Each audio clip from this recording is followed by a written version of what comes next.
warahmatullahi wabarakatuh. Perkenalkan, nama saya Muhammad Irsyad Amirul Haq dengan nomor induk mahasiswa 123121090. Di sini saya akan menjelaskan terkait penyelesaian perhitungan kewarisan.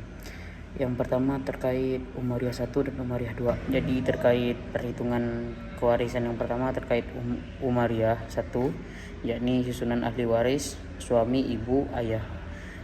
Jadi terdapat dalil fikihnya yang terdapat pada Quran Surah An-Nisa ayat 11 dan 12. Contoh perhitungannya, Umariah 1, misalkan harta peninggalannya 12 juta rupiah yang terdiri dari ahli waris suami, ibu, dan ayah, maka suami mendapat 1/2 bagian, sedangkan ibu mendapat 1/3 bagian, dan ayah mendapat sisa. Jadi bagian yang didapatkan suami adalah 6, sedangkan ibu 2, dan ayah mendapatkan 4. Jadi kesimpulan tersebut, ayah mendapatkan 4, sedangkan ibu mendapatkan 2, sesuai dengan prinsip syariat. Dan contoh perhitungan Umariah 2, misalkan harta yang ditinggalkan adalah 12 juta rupiah, maka ahli waris yang terdirinya adalah istri, ibu, dan ayah, maka istri mendapat 1/4, sedangkan ibu mendapat 1/3, dan ayah mendapatkan sisa. Jadi bagiannya itu istri mendapat 3 bagian, ibu mendapat 3 bagian, sedangkan ayah mendapatkan 6 bagian. Perhitungan selanjutnya terkait masalah mustarokah. Jadi mengapa bisa disebut masalah mustarokah? Karena saudara sekandung yang hubungannya nasabnya lebih kuat dicampur dan disamakan kedudukannya dengan saudara seibu yang hubungan nasabnya lebih lemah.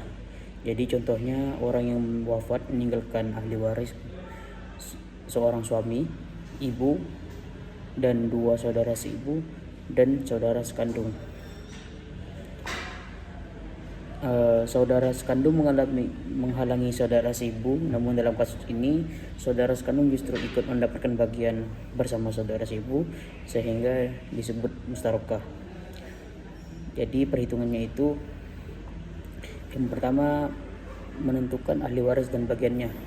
Jadi ahli waris suami, ibu, dan 2 saudara seibu dan 2 saudara sekandung itu status suaminya adalah ahli waris fard, sedangkan ibu ahli waris fard juga, dan 2 saudara seibu ahli waris fard juga, dan 2 saudara sekandung itu adalah asobah, namun dalam kasus ini diikut sertakan. Selanjutnya menentukan bagian-bagian fardnya. Jadi ahli waris suami mendapatkan 1/2 bagian, sedangkan ibu mendapat 1/6 karena ada beberapa saudara, dan saudara si ibu 2 orang mendapatkan 1/3 bagian. Perhitungan selanjutnya terkait munasakah. Jadi pengertian munasakah itu adalah keadaan ketika seorang ahli waris meninggal dunia sebelum harta warisan dibagikan, sehingga hak warisnya beralih kepada ahli warisnya sendiri.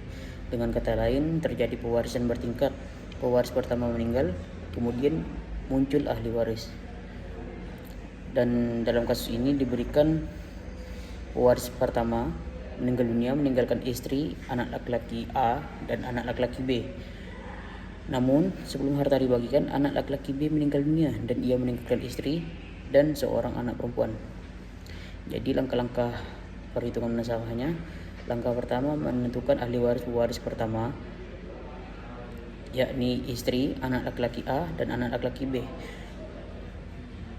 Jadi istri mendapat 1/8 bagian, anak laki-laki mendapatkan sebagai asobah, dibagi rata, misalkan total harga 24 juta, maka istri mendapat 1/8 bagian dengan senilai 3 juta, anak laki A mendapatkan 10,5 juta rupiah masing-masing dari anak laki-laki tersebut. Jadi langkah yang kedua adalah pewarisan kedua atau munasakah. Anak laki-laki B meninggal sebelum menerima bagiannya, maka nilai uang yang didapatkan 10,5 juta tersebut dibagikan kepada ahli waris yang baru. Jadi ahli waris anak B, istri, anak perempuan. Maka pembagian harta anak B, karena memiliki anak, istri mendapat 1/8, anak perempuan mendapatkan sisanya. Perhitungannya, istri mendapatkan 1/8 dikali 10,5 juta, jadi mendapatkan 1,3 juta. Sedangkan anak perempuan mendapatkan sisanya yang senilai 9,1 juta. Jadi selanjutnya saya akan menjelaskan terkait aul dan rod. Jadi pengertian aul di sini adalah keadaan ketika jumlah bagian ahli waris melebihi jumlah harta sehingga semua bagian dikurangi secara proporsional. Artinya harta tidak cukup untuk memenuhi bagian ahli waris. Penyebab terjadinya aul itu ada 3. Yang pertama adalah banyak ahli waris dawil furud. Yang kedua adalah tidak ada asobah. Yang ketiga adalah jumlah bagian lebih besar dari 1. Contoh kasusnya yaitu seorang meninggal dan meninggalkan ahli waris istri, ibu, dan 2 saudara perempuan kandung. Jadi bagian ahli waris tersebut, istri mendapat 1/4, ibu mendapat 1/6, dan 2 saudara kandung itu mendapat 2/3. Dan asal masalahnya adalah 12. Jadi penyelesaiannya, istri itu mendapatkan 3/13, ibu mendapat 2/13, 2 saudari mendapat 2/13. Mengapa menjadi 13? Karena bagian 3 ditambah 2 ditambah 8 itu sama dengan 13. Maka asal masalahnya yang awalnya 12 berubah menjadi 13. Selanjutnya pengertian rod. Rod adalah keadaan ketika jumlah ahli waris lebih kecil dari harta dan tidak ada ahli waris asobah yang dapat menerima sisa. Maka sisa harta dikembalikan atau rod kepada para ahli waris sesuai proporsi bagiannya. Syarat terjadinya rod itu ada 3 juga. Yang pertama adalah tidak ada ahli waris asobah. Yang kedua, tersisa harta setelah pembagian. Yang ketiga adalah yang menerima rod adalah selain suami atau istri menurut jumhur ulama. Contoh kasus rod yaitu seseorang meninggal dunia dan meninggalkan ibu dan seorang anak perempuan. Maka bagian-bagiannya adalah ibu mendapat 1/6, sedangkan anak perempuan mendapat 1/2. Jadi jumlahnya itu 1/6 ditambah 1/2 sama dengan 2/3. Masih sisa 1/3, terjadi rod pembagian akhir.